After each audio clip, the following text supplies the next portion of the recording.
Świat tonie w rzeczach. Mamy tak dużo rzeczy, że nawet na TikToku zapanował nowy trend pod hashtagiem NoBuyYear 2025 i szeroko rozumiany declutter. Może dla nas nie jest to żadna nowość, bo wiem, że bardzo wiele z moich widzek jest na takim wyzwaniu no buy albo low buy, czyli takie po prostu ograniczone zakupy i wiele z Was stara się już ten balans znaleźć od kilku lat. Myślę, że wiele z nas mimo wszystko ma ten problem, że mamy za dużo, że nie mamy czasami gdzie pomieścić różnych rzeczy, kosmetyków, ubrań, że po prostu wylewa nam się to wszystko z szafek, mamy potworny bałagan i nie wykorzystujemy tych rzeczy. Robimy porządki, nagle okazuje się, że musimy mnóstwo rzeczy wyrzucić, bo są przykładowo przeterminowane. Więc co możemy z tym zrobić? I czy w ogóle warto? Wydaje mi się, że to pytanie jest retoryczne. Jestem pewna, że są na tym świecie osoby, które będą myślały, że kupowanie to jest jedyna jakaś taka sensowna przyjemność w ich życiu. Mam nadzieję, że takich osób nie ma dużo i że szybko zmienią zdanie. No ale jednak ograniczenie tego konsumpcjonizmu po pierwsze troszkę da ulżyć naszej planecie, bo po prostu produkujemy mnóstwo plastiku, mnóstwo śmieci, które gdzieś tam leżą. One nie znikają, jak my je wyrzucimy do kosza na śmieci i śmieciarka je wywiezie z naszych oczu. One gdzieś są, prawda? Druga sprawa, no to oczywiście kasa. Słuchajcie, na naszej grupie na Facebooku Project Pen Polska dziewczyny w tym roku robiły takie podsumowania, ile w ciągu roku wydały pieniędzy na kosmetyki. No i powiem Wam, że te kwoty są takie trochę otrzeźwiające i w ogóle takie podsumowanie jest otrzeźwiające, bo to są naprawdę ogromne pieniądze i oczywiście potrzebujemy kosmetyków, musimy się myć, musimy się pokremować czy umalować, nie mam nic przeciwko, ale to czasami wykracza poza nasze potrzeby i dużo ponad nasze potrzeby. Wiele z tych kosmetyków się po prostu marnuje, są kupowane, przeterminowują się i są wyrzucane, więc to są dodatkowe pieniądze, które idą w błoto, bo gdybyśmy to jeszcze wszystko wykorzystywali tak jak trzeba, no to inna kwestia, ale wiele z tych rzeczy po prostu leci do kosza. Trzecia rzecz, dla mnie bardzo taka istotna, otrzeźwiająca, to jest po prostu przestrzeń, której, no jak ktoś może ma ogromny dom i wiecie, specjalne pomieszczenie, które jest garderobą i specjalne pomieszczenie, które jest jakimś kontenerem na różne rzeczy, może spoko, ale jak ktoś mieszka w mieszkaniu, w jakimś małym domku, no to ile tych przestrzeni, tych szafek, tych szuflad, tych szaf może być wypełnione rzeczami, już jakimikolwiek, już nawet nie mówiąc o samych kosmetykach, ale kosmetykach też. To, że wiecie, influencerzy mają specjalne, oddzielne szafy, szafki na same kosmetyki, to jest jakby część ich zawodu, rozumiem to, aczkolwiek i tak jest tego bardzo dużo. Natomiast no my sami w naszych domach również mamy ten problem, że po prostu nasze szafki uginają się od ciężaru kosmetyków. Jeżeli Ty uważasz, że masz z tym problem, że chciałbyś coś zmienić, że tych kosmetyków masz za dużo i za dużo wydajesz pieniędzy i ciągle podążasz za nowościami, to teraz ta część, w której powiem Ci, co możesz zrobić. Właśnie co możesz zrobić, żeby to się zmieniło, żeby poprawić troszeczkę swoją sytuację finansową, swoją sytuację przedmiotową i takich kilka realnych kroków, które mi pomogły, kiedy ja poczułam, że mam z tym problem i chciałabym coś w tej kwestii zrobić. Ten plan działania ja podzieliłabym na dwie osobne kategorie. Pierwsza z nich to jest oczywiście ograniczenie zakupów. Zaraz Wam opowiem o tym, co możecie zrobić, żeby sobie to ułatwić, bo wiem, że zakupy są po prostu kuszące, ale po pierwsze musimy trochę mniej kupować, żeby mieć przestrzeń na to, aby zużywać to, co mamy. I to jest właśnie ten drugi punkt, czyli zużywamy to, co mamy. Zacznijmy w takim razie od tego, co możemy zrobić, żeby kupować mniej. Po pierwsze, musimy mieć świadomość, że mamy z tym problem, że mamy słabość do kupowania nowych rzeczy, słabość do nowości, słabość do testowania. I to, co mi pomogło, kiedy ja zauważyłam, że mam takie FOMO, że ciągle widzę nowości i ciągle chcę kupować nowe rzeczy i nagle już przestają mnie cieszyć te, które mam. Po pierwsze, łażenie po sklepach, łażenie po drogeriach, kiedy niczego nie potrzebujesz. Wchodząc do drogerii czy do sklepu odzieżowego, no my będziemy się skupiać raczej na tych kosmetycznych sprawach ze względu na tematykę mojego kanału, ale możemy sobie to przełożyć na różne inne tematy, na dekoracje wnętrzne, ubrania, na kosmetyki, na co chcemy. I jak wchodzisz do drogerii bez żadnego celu, po prostu sobie tak połazić, popatrzeć co nowego, co ciekawego, jakie kolorki, bla bla bla, to jestem prawie że pewna, że wyjdziesz z czymś. Wyjdziesz z czymś z tej drogerii. To, co mi bardzo pomogło, to również ograniczenie obserwowania różnych firm kosmetycznych na social mediach. Ja miałam z tym mega problem, że jak widziałam po prostu na Instagramie jakąś nowość u jakiejś marki, którą lubię, od razu miałam ochotę to kupić. I jak sobie zrobiłam unfollow tych kilkunastu, kilkudziesięciu, kilkuset firm, które obserwowałam, to nagle okazało się, że jakoś tak nie potrzebuję. I nawet jak ktoś mi wysyła, bo też często mi wysłacie, o zobacz, tutaj coś nowego, to mam już takie, okej. Trzecia rzecz, może z moich ust trochę kontrowersyjna, bo wiecie, walę do własnego gniazda, ale ograniczenie oglądania holi zakupowych i testów nowości. To również był u mnie czynnik, który po prostu totalnie sprawiał, że ja chcę to mieć. I tutaj jak widzę kogoś, jak się maluje i testuje nowości i patrzę, jak tu pięknie się zaczyna buzia błyszczeć, a to jak pięknie usta mienią się i tak dalej, to no to po prostu musiałam mieć wszystko.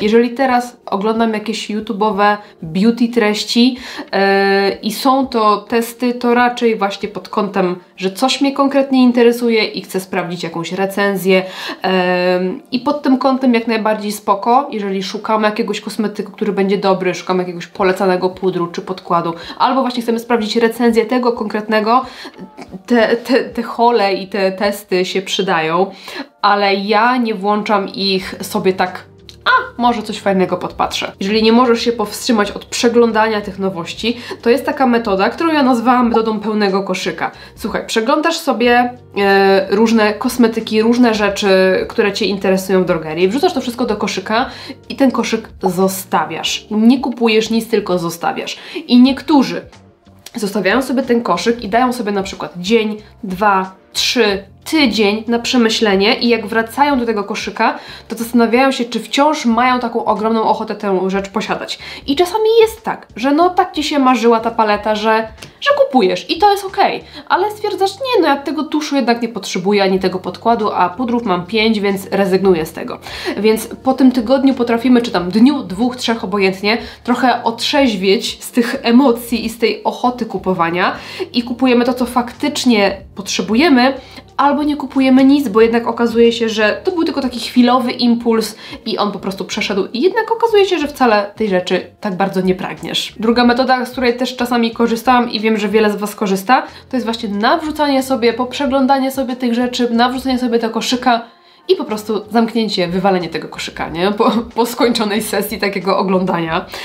To też daje nam takie trochę poczucie takiej satysfakcji, żeby tam do tego koszyka wrzucamy to, co mamy ochotę, to, co chcemy kupić, ale na koniec tego nie kupujemy. Troszkę tych endorfin dostaniemy, tej dopaminy, ale jednak bez wydawania kasy i kupowania znowuż kolejnych rzeczy. Oczywiście to jest takie trochę oszukiwanie siebie i swojej głowy, ale na tych początkowych etapach ograniczenia zakupów może być pomocne. I ostatni punkt z tej kategorii, jeżeli masz jakąś wielką potrzebę kupienia sobie jakiegoś kosmetyku, upatrzyłaś sobie coś w internecie właśnie, ktoś coś testował, czy zobaczyłaś jakąś przepiękną nowość, a może pojawił się jakiś trend z pięknym kolorem, który bardzo chciałabyś mieć, najpierw przejrzyj rzeczy, które już masz. Bo czasami okazuje się, że mamy coś, co jest bardzo podobne kolorystycznie, albo ma podobne wykończenie, albo wystarczy połączyć na przykład 2 podkłady, które już masz, żeby stworzyć taką formułę, która będzie bardzo zbliżona do tego, co widziałaś. Wiem, że wiele z Was często robi tak, kiedy pojawia się nowa na przykład jakaś paleta,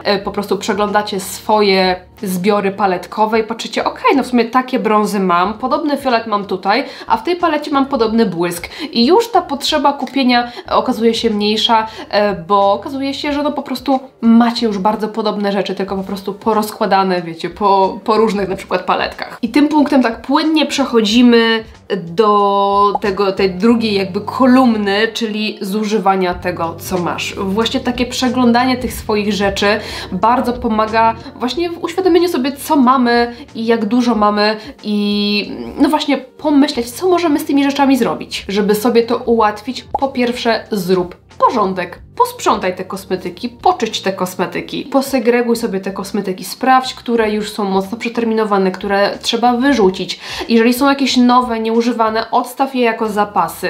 Te, które są otwarte, postaw naprzód, żeby one były jako takie pierwsze do zużywania. Sprawdź, które daty ważności się kończą, które są już po terminie. Te, które się kończą, również potraktuj jako te, które należy zużyć w pierwszej kolejności. Porządki zawsze motywują, mnie też często motywuje mycie po prostu opakowań kosmetyków, w szczególności makijażu, bo jak widzę takie uświnione palety, takie po prostu brudne, brzydkie, to one mi się wydają już takie stare, takie nieatrakcyjne, że nie mam ochoty ich używać, mam ochotę na coś takiego nowego, błyszczącego, po prostu pięknego, a wystarczy po prostu czasami usiąść i sobie te opakowania poczyścić i od razu mam wrażenie, jakbym miała nowy kosmetyk, więc fajnie też wpływa na naszą psychikę i takie poczucie właśnie, jakbyśmy mieli coś nowego. Po drugie, rotuj swoje kosmetyki. Ja bardzo polecam projekt Kosmetyczka Miesiąca, który prowadzę od kilku lat na tym kanale. Zawsze się pojawia jako pierwszy odcinek w danym miesiącu i polega on na tym, że wybieramy sobie jakąś pulę kosmetyków do używania właśnie w danym miesiącu. To nie musi być w zasadzie kosmetyczka miesiąca, to może być kosmetyczka tygodnia, kosmetyczka dnia, kosmetyczka dwutygodniowa. Jak macie ochotę, tak sobie rotujecie. Możemy sobie na nowo, na świeżo poprzeglądać nasze kosmetyki, zobaczyć, czego dawno nie używaliśmy i wzięcie sobie takiej rzeczy do używania sprawia takie poczucie, jakbyśmy właśnie nawet mieli coś nowego, jakbyśmy sobie dopiero coś kupili i frajda z używania tego kosmetyku jest bardzo duża, bo właśnie dawno jej nie używaliśmy, tej rzeczy, tego kosmetyku i po prostu mamy ochotę jej poużywać, bo jest takie poczucie, jakbyśmy mieli coś nowego. Wtedy te nasze kosmetyki fajnie rotują, bo używamy tej naszej kolekcji, nawet jeżeli ona jest duża, to jednego tygodnia powiedzmy użyjemy takiego podkładu, później takiego, albo z różami mamy dużo tych róży, możemy raz sobie użyć cukierkowego, raz brzoskwiniowego, raz jakiegoś koralowego i to się tak fajnie wszystko rotuje. I ta potrzeba kupowania nowych rzeczy jest znacznie mniejsza, bo właśnie kupujemy jakby swoje własne rzeczy. Możecie nawet sobie zrobić taki rytuał, że przychodzicie sobie z jakąś kosmetyczką, czy z jakimś koszyczkiem, czy pudełeczkiem do waszej szuflady, czy jakiejś takiej większej kosmetyczki, kuferka i po prostu bierzecie sobie tak, jakbyście robiły zakupy. To naprawdę daje takie fajne poczucie, jakbyśmy faktycznie na tych zakupach były, ale nie kupujemy nic nowego. Ogromnie Wam polecam, chociaż to wymaga pewnego rodzaju wysiłku i konsekwentności, ale robienie sobie takiej inwentaryzacji waszych kosmetyków.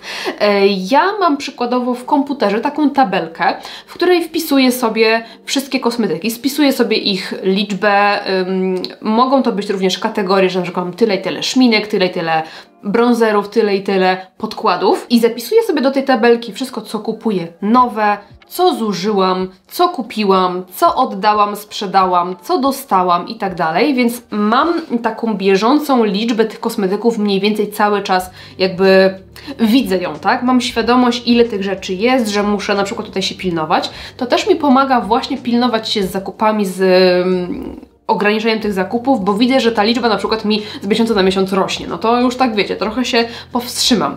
Kolejna sprawa, widzimy po jakimś czasie na przykład ile kosmetyków zużywamy w jakiejś danej kategorii. Czyli na przykład ja wiem, że w ciągu roku zużyję 3 podkłady, 5 pudrów, 4 pomadki. Więc też wiem, na co później zwracać uwagę podczas zakupów, albo z czym muszę się pilnować, żeby nie kupować kolejnej sztuki, bo kompletnie nie idzie mi jej zużywanie. Na koniec roku będziemy widzieli dokładnie, ile rzeczy zużyliśmy w stosunku do ilości rzeczy, którą kupiliśmy i właśnie które kategorie idą nam najlepiej, ile najgorzej, ile potrzebujemy, nie wiem, kremów w ciągu roku, a ile potrzebujemy podkładów w ciągu roku. I ostatnim, aczkolwiek obszernym punktem jest prowadzenie Project Pen, projektu, który ja prowadzę na tym kanale już któryś rok, 3. rok z rzędu i polega on na zużywaniu kolorówki do dna. Oczywiście możemy tutaj sobie również wrzucić naszą pielęgnację, ale sam projekt jakby tak właśnie bazuje głównie na kolorówce, bo kolorówka jest trochę żmudna do zużywania, trudniejsza do zużywania i dopiero prowadząc ten projekt okazuje okazuje się, jak długo zużywa się podkład, prasowany bronzer, prasowany róż, jakieś rzeczy do brwi, do oczu, cienie, palety, szminki i tak dalej. Polega on na wybraniu sobie jakiejś puli kosmetyków z różnych kategorii, na których staramy się skoncentrować podczas każdego naszego makijażu. Dzięki temu, że koncentrujemy się na tych rzeczach, po prostu udaje nam się je szybciej zużyć i często dzięki temu pozbywamy się produktów, które już gdzieś tam kończył się termin ważności albo były trochę po terminie, rzeczy, które nam się kończyły, które były już stare, które nam może nie do końca pasowały. No, uszczuplamy sobie dzięki temu tą naszą pulę kosmetyków, aczkolwiek plusów Project Pen jest bardzo dużo i właśnie teraz chciałabym o nich opowiedzieć. Prowadząc skrupulatnie Project Pen, rejestrując sobie te nasze zużycia, wiemy, czego ile zużywamy w ciągu roku, to co mówiłam w punkcie o zapisywaniu sobie tego wszystkiego, więc też wiemy, na czym koncentrować się podczas robienia zakupów, podczas korzystania z jakichś promocji, bo oczywiście, no jesteśmy tylko ludźmi, będziemy kupować kosmetyki, potrzebujemy ich, więc fajnie takich promocji korzystać, ale fajnie korzystać z nich z głową. Kocham róże, ale widzę, że suche róże kompletnie u mnie nie idą, więc wolę na przykład pójść w kremowe i tak dalej, w zależności od tego po prostu, co u Was najlepiej się zużywa. Oszczędzamy kasę, bo kupujemy mniej, bo wykorzystujemy to, co mamy, bo lepiej planujemy nasze finanse, no i to się cenowo bardzo opłaca, bo po pierwsze, kupując nadmiernie, po prostu wydajemy dużo kasy, ale po drugie, mając bardzo dużo rzeczy, wiele z tych rzeczy nam się psuje, przeterminowuje i jest wywalona do kosza, więc jakby podwójnie płacimy za to, że coś kupujemy, bo ta kasa leci do kosza. Wyobraźcie sobie teraz wziąć kosz na śmieci i wrzucić do niego 50 zł i tak te 50 zł zostawić. Dzięki projektowi po prostu ograniczamy problem wyrzucania banknotów pieniężnych do kosza na śmieci. Ograniczamy konsumpcjonizm, bo tych zakupów robimy znacznie mniej i znacznie rzadziej, bo kolorówka okazuje się, że jest bardzo wydajna i na bardzo długo nam starcza. Lepiej rozumiemy swoje potrzeby kosmetyczne, jakie kolory nam pasują, z jakich kosmetyków korzystamy, jakie formuły lubimy, jakie odcienie, po co sięgamy częściej, a jakie rzeczy leżą nieużywane. Po piąte, zużywasz kosmetyki przed utratą daty ważności, nie zużywasz tych bardzo starych kosmetyków, co oczywiście wpływa pozytywnie na Twoje zdrowie. Oczywiście na początku projektu prawdopodobnie pozużywasz trochę jakichś takich staroci, ale im dalej, tym lepiej, tym te kosmetyki są świeższe. Wiesz, masz świadomość, jak długo zużywa się dany kosmetyk, co sprawia, że masz mniejszą ochotę na kupowanie nowych, bo wiesz, na jak długo utkwisz z tym kosmetykiem. Satysfakcja ze zużywania i ze zużytego kosmetyku przypomina zastrzyk dopaminowy jak przy robieniu zakupów i kupowaniu nowych rzeczy, więc zastępujemy sobie to przyjemne uczucie skupowania na zużywanie. Oszczędzasz miejsce w szafce, szufladzie, kosmetyczce, odgracasz swoją przestrzeń, dzięki czemu i odgracasz swoją głowę, jesteś lżejsza i po prostu masz przestrzeń na inne ważne rzeczy. Przyjemniej używa się rzeczy, które są świeże, mają ładne, czyste opakowania, które leżą w odpowiednim miejscu, łatwo po nie sięgnąć, które mają odpowiednie formuły czy kolory, które lubisz. Ograniczając impulsywne zakupy, sprawiamy, że nasze zakupy są lepiej przemyślane, dzięki czemu właśnie te kosmetyki są używane na bieżąco, nie mamy ich za dużo, mamy odpowiednio dobrane kolory i jest po prostu nam przyjemniej tego wszystkiego używać. Makijaż jest wtedy po prostu czystą przyjemnością. Dajesz dobry przykład innym swoim widzom, koleżankom, dzieciom i tak dalej. Myślę, że po prostu dobrze jest szerzyć dobre nawyki. I ostatni punkt, jaki przyszedł mi do głowy, to pobudzanie naszej kreatywności, bo prowadząc Project Pen nie chcemy wyrzucać wszystkiego, co nam nie pasuje, a właśnie raczej zużyć. I czasami są to kolory, formuły, odcienie, które nie do końca nam pasują, ale właśnie dzięki projektowi czasami kombinujemy. Zmieszamy sobie dwa podkłady. Czy dodamy do bronzera odrobinkę cienia, który nam go troszkę, nie wiem, ociepli, ochłodzi i sprawi, że mamy odcień idealny. Z resztki różu robimy jakiś, nie wiem, balsam do ust, albo z resztki szminki właśnie róż na policzki, więc jak nie sprawdza nam się tu, to sprawdza nam się tu. I bawimy się w takiego trochę małego chemika i jest to dla mnie najprzyjemniejszy element całego tego procesu zużywania, bo jest to po prostu zabawa, ale też, no właśnie, przyjemność, pobudzanie kreatywności, bo musimy się zastanowić, w takim razie jak nie pasuje mi ta szminka na usta, to co mogę z nią zrobić? Więc albo nakładasz ją jako kremowy róż, albo mieszasz ją sobie z jakąś inną pomadą, pomadką, z błyszczykiem, z cieniem do powiek, żeby zmienić jej kolor i okazuje się często, że robimy sobie takie cudowne kosmetyki, że nawet nie ma takich w drogeriach. Jeżeli jeszcze jakiś pozytywny punkt Project Pen przyjdzie Wam do głowy, to oczywiście napiszcie w komentarzach i dajcie mi znać, co ogólnie myślicie o tej nadmiernej konsumpcji, o tych trendach na No Buy Year 2025. Wiem, że wiele osób podpina się pod ten trend, żeby tylko, wiecie, były jakieś wyświetlenia czy klikalność, ale ja wolę, żeby dla klikalności podpinali się pod ten trend, niż pod jakieś inne durnoty, wiecie o co chodzi. Że nawet jeżeli jest to trend, to wydaje mi się, że niektóre trendy są po prostu dobre i mogą być dla nas korzystne i ja uważam, że ten taki jest. Jeżeli macie odmienne zdanie, to koniecznie dajcie znać. I jak lubicie tematykę ograniczenia zakupów, rozsądnych zakupów, zużywania kosmetyków i korzystania z tego, co mamy, to zostawcie mi kciuka do góry, subskrypcję i widzimy się w sekcji komentarzy. Dzięki za oglądanie, trzymajcie się, pa pa!